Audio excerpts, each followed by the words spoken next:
اگر آپ چینل پر پہلی بار آئے ہیں تو ابھی سبسکرائب کر کے بیل آئیکن پریس کریں اور رہیں باخبر۔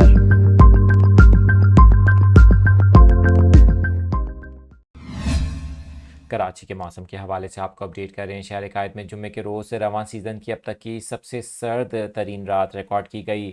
صبح کے وقت کم سے کم درجہ حرارت 13.5 ڈگری ریکارڈ کیا گیا۔ اس کے ساتھ ساتھ جناح ٹرمینل پر کم سے کم درجہ حرارت 11.8 ڈگری ریکارڈ کیا گیا۔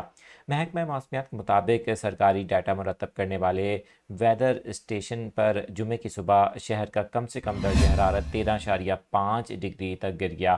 محکمہ موسمیات کے ارلی وارننگ سینٹر کی پیشگوئی کے مطابق آج ہفتے اور کل اتوار کو کم سے کم درجہ حرارت 12 ڈگری سینٹی گریڈ تک رہنے کا امکان ہے۔